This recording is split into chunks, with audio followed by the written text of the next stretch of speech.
Untuk iPhone 16 aku ni, aku gunakan casing daripada Banks. Nampak tak, dah bercala-cala sikit dah, dan aku memang sangat lasak gunakan casing ni sebab casing ni lasak dan harga dia pun agak pricey sikit. Tapi bukan casing ni aku nak ceritakan. Aku nak ceritakan kat sini satu produk baru daripada Banks juga, yang mana dia padanan dengan casing ni. Tak kisahlah korang gunakan casing Banks ke ataupun korang gunakan casing yang lain ke, yang penting dia ada MagSafe, korang boleh gunakan benda ni. Ini adalah MagSafe Wallet Armorgo.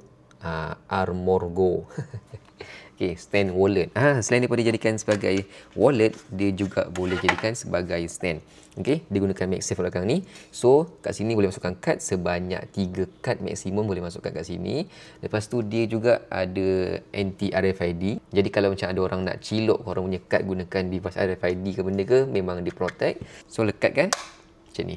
Cantik kan? Jadi kalau korang gunakan casing daripada Banks dipadankan dengan stand wallet daripada Banks ni juga, memang sangat cantik. Kalau korang gunakan casing lain pun tak ada masalah. Boleh je, contoh macam ni kan.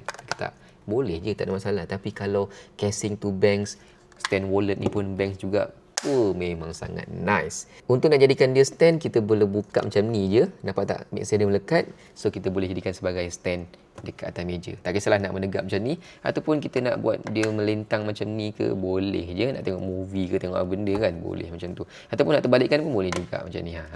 Tak ada masalah, boleh. Suka hati kita nak buat macam mana pun. Sebab digunakan MagSafe, so kita boleh adjust dia punya orientation tu. Banks, built with Kevlar. Memang tahan lasak. Jatuh tak ada masalah punya. Harga dia mahal.